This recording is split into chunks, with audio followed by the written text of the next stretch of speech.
সরকারি প্রজ্ঞাপনে স্পষ্ট করা হয়েছে, সরকারি সংস্থা কিংবা নগর উন্নয়ন কর্তৃপক্ষে যোগদান তারা করতে পারবে না যারা ব্যবসায়ী, সরকারি, বেসরকারি কিংবা আধা সরকারিতে কর্মরত অথবা কোনো সংগঠনের সঙ্গে যুক্ত।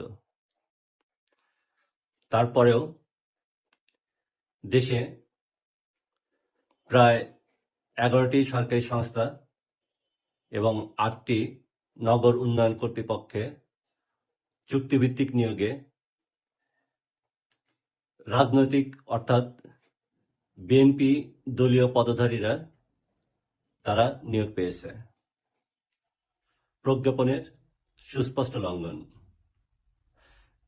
যারা নিয়োগ পেয়েছে শোনা যায় তারা দলীয় বিভিন্ন নির্বাচনের মনোনয়ন থেকে বঞ্চিত হওয়ার কারণে তাদের এই সুবিধাটুকু দেওয়া হয়েছে।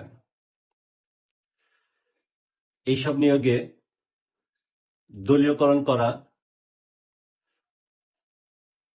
প্রজ্ঞাপন বিরুদ্ধ হলেও তারপরেও দলীয়করণ করা হয়েছে। দেখা যাচ্ছে বিভিন্ন জায়গাতে এইভাবে দলীয়করণ চলছে। আইনের শাসন, ন্যায্য অধিকার এবং সুষম বন্টনের ক্ষেত্রে বর্তমান সরকার তার নির্বাচনী প্রতিশ্রুতির উপর অবিচল থাকতে পেরেছে কি? যেখানে জনগণের অস্বস্তি, দ্রব্যমূল্যের দাম নিয়ন্ত্রণে নেই, গ্যাসের অভাব, বিদ্যুতের অভাব, সর্ব জায়গাতে অস্বস্তি, চাঁদাবাজি, খুন খারাপি, বিভিন্ন রকম ভাবে দেশে অস্বস্তি এবং অশান্তি বিরাজ করছে। শুধুমাত্র দলীয় লোকজনদের সুবিধা দিয়ে দেশের সাধারণ মানুষের অধিকার বঞ্চিত যদি করাই হয়ে থাকে, তাহলে কেন আন্দোলন, কেন গণ অভ্যুত্থান, কেন বা সরকার পরিবর্তন?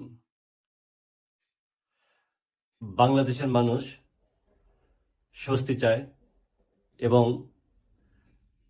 দেশের মানুষ প্রত্যাশা করে তাদের সরকার এমন সরকার হবে যে সরকার জনগণের স্বার্থকে সুনিশ্চিত করবে।